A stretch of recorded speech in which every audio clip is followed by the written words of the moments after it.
Car service చేపిస్తాం, మనం బైకులు సర్వీస్ చేపిస్తాం, కానీ మనది మనం కాదు కదా. సి జీవితం కూడా ఒక సాఫ్ట్వేర్ లాంటిదే. కానీ మన హార్డ్ డిస్క్ ఏం తెలుసా? మన మనసు, శరీరం, మన ఆత్మ.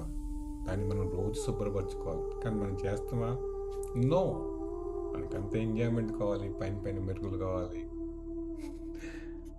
మెయిన్ది మర్చిపోతాం. సో మిమ్మల్ని మీరు సర్వీస్ చేసుకోండి, మీకు మీరు సేవ చేసుకోండి. ఫస్ట్ డైలీ ఒక 5 minutes మీకోసం మెడిటేషన్ స్టార్ట్ చేయండి. మెడిటేషన్ ప్రాక్టీస్ చేయండి, జర్నలింగ్ చేయండి. అర్థమైన ఎమోషన్స్ని, సౌండ్ని కట్ చేయండి, మనసుని ప్రశాంతంగా ఉంచుకోండి. 2, మీ బాడీ కోసం చెప్పులు లేకుండా నడవండి. చిన్నప్పుడు నడిచేవాళ్ళం కదా పచ్చగడ్డి మీద. వాకింగ్ చేయండి, ప్రాణాయామం స్టార్ట్ చేయండి, సూర్య నమస్కారాలు ప్రాక్టీస్ చేయండి, మంచి ఆహారం తీసుకోండి. ఎందుకంటే మన బాడీ ఒక టెంపుల్ లాంటిది. జంక్ ఫుడ్తో నింపేసి దాన్ని ఇంకా బాధ పెట్టకండి. మీ శరీరాన్ని కూడా ఒక గుడిలాగా చూసుకోండి. దాన్ని హీల్ చేసే ఫుడ్ దానికి ఇవ్వండి. సో 3rd వచ్చి మన సోల్ హీల్ అవ్వాలంటే ఫస్ట్ మనం చేయాల్సింది తెలుసా? క్షమించడం నేర్చుకోవాలి. లైఫ్లో ఎన్నో దెబ్బలు తిని ఉంటాం, ఎంతోమంది తెలుసు కదా.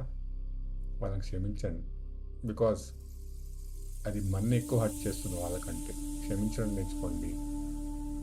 నెక్స్ట్ కొన్ని హీలింగ్ టెక్నిక్స్ నేర్చుకోండి, ప్రాక్టీస్ చేయండి. మేబీ హోపోనోపోనో, EFT చాలా ఉన్నాయి. నేర్చుకొని ప్రాక్టీస్ చేయండి. మీ సోల్ని కూడా హీల్ చేసుకోండి. ఆ యూనివర్స్తో, ప్రకృతితో కనెక్ట్ అవ్వండి. మీ ఆత్మ ఏం లగ్జరీ రిచ్ అడగదండి. దానికి కూడా కొంచెం ప్రేమ కావాలి, దానికి కూడా ఒక ఆప్యాయత కావాలి, దానికి ఒక అలైన్మెంట్ కావాలి. సో ఈ 3 ప్రాక్టీస్ చేయండి. మీ మైండ్, మీ ఎనర్జీలో మీరే అబ్జర్వ్ చేస్తే ఎంత మంచి షిఫ్ట్ వస్తుందో. థింగ్స్ అని ఆటోమేటిక్గా మీకు ఎలానే అయిపోతాయి. మీరు ఏమనుకుంటున్నారో అది ఆటోమేటిక్గా జరిగిపోతుంటే that is where you get align. ఇవన్నీ ఎప్పుడు జరుగుతుంటే మీ మైండ్, బాడీ, మీ సోల్ మీరు హీల్ చేసుకుని, శుభ్రం చేసుకుని సర్వీస్ చేసినప్పుడు హీల్ అవుతాయి, కనెక్ట్ అవుతాయి. రైట్? వీడియో లైక్ చేయండి, నలుగురితో షేర్ చేయండి, ఛానల్ సబ్స్క్రైబ్ చేసుకుని ఫాలో అవుతూ ఉండండి. నవ్వుతూ ఉండండి, నలుగురు నవ్విస్తూ ఉండండి.